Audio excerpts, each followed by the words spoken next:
चाय बागानों के खिलाड़ियों को खेल के प्रति प्रोत्साहित करने के लिए नॉकआउट फुटबॉल प्रतियोगिता की शुरुआत हुई। स्वयंसेवी संस्था उत्तरेर अभियान की पहल पर नक्सलबाड़ी के जाबरा फुटबॉल मैदान में इस फुटबॉल प्रतियोगिता का आयोजन किया गया। यह टूर्नामेंट आज से आगामी 18 तारीख तक चलेगी। इस टूर्नामेंट में कुल 16 टीमें हिस्सा लेगी। इस अवसर पर संस्था के प्रमुख एवं सिलीगुड़ी नगर निगम के मेयर परिषद के सदस्य दिलीप बर्मन, तृणमूल कांग्रेस अल्पसंख्यक सेल के जिला अध्यक्ष रफीकुल इस्लाम और मनीराम ग्राम पंचायत के उप प्रधान रंजन चिकबारिक समेत कई अन्य लोग मौजूद हुए।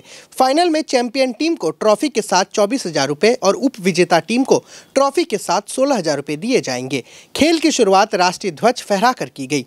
पहले दिन कांदोपानी ने मल्लाबाड़ी को 2-1 गोल से हराकर जीत हासिल की।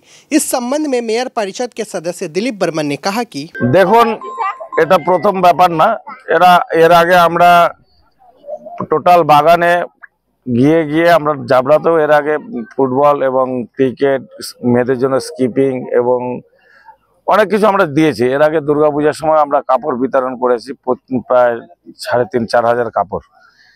শীতের সিজনে আমরা কম্বল বিতরণ করেছি। আমাদের টার্গেট হচ্ছে গ্রাম বাংলাতে, কারণ হচ্ছে দেখুন শহরে তো সবাই পয়সা ইনকাম করে, তাদের সোর্স অফ ইনকাম আছে এবং গ্রামে খুব কম মাত্রায় মানুষ উপার্জনটা করে, 240 টাকা কি 50 টাকা তাদের হাজিরা।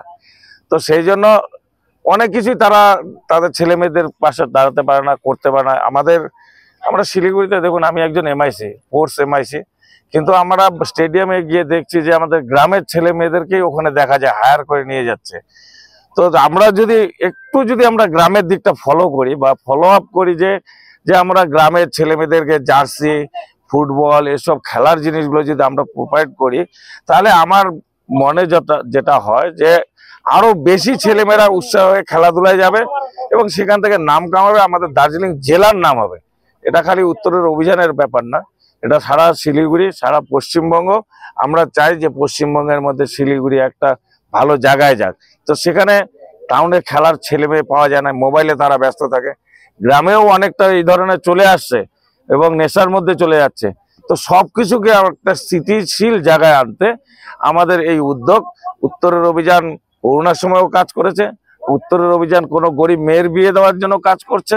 সব কাজে আমরা সবসময় আছি, আগামীতেও থাকবো। আর আমি আপনাদের মাধ্যম দিয়ে জানাতে চাই, যদি কোনো দুস্থ পরিবার, যদি কোনো সময় তাদের কোনো সহযোগিতা থাকে, রঞ্জন চিকবারেক আমাকে পথ দিশা এই বাগানেরটা দেখিয়েছে। কারণ হচ্ছে বাগানে আমি সবাইকে চিনিও না এবং বাগানের কোন জায়গায় কোন বাগান সেটা আমি জানি না, কিন্তু রঞ্জন চিকবারেক নিয়ে আমাকে এবং তার সঙ্গে ওর সঙ্গে যে টিম আছে তারাও কিন্তু মানে টোটাল বাগানগুলো আমাকে দেখিয়েছে। তো আমি তাদেরকে ধন্যবাদ জানাই এই জন্যই। এবং এই এলাকার যে জাবরাতে যে মহিলারা আছে তারা এত সুন্দর কাজ করে এবং আমাদেরকে সহযোগিতা করে। তো দেখবেন এই যে খেলার মধ্যেও দেখবেন অনেক সহযোগিতা করছে, কারণ তারা উৎসাহিত যে আমরা যাতে এসে এই এলাকাকে একটু খেলাধুলা বা অন্য কিছুতে, মেয়েদের বিয়েতে সহযোগিতা করা, এটা তারা চাইছে। তাই আমরা এসে এই কাজগুলো করছি, আগামী দিনেও করব, এখনো করছি, আগামী দিনেও করব, ভবিষ্যতেও করব। Cancer isn't the end. With the right care, it can be the start of a new beginning. Hope and Heal Cancer Hospital, where hope is real and healing truly begins. New life fertility centre আধুনিক চিকিৎসা ও বিশেষজ্ঞদের সহায়তায় আপনার স্বপ্ন পূরণ করতে প্রস্তুত। নতুন জীবনের স্বপ্ন সত্যি করতে আজই যোগাযোগ করুন। নতুন জীবনের সূচনা এখানেই।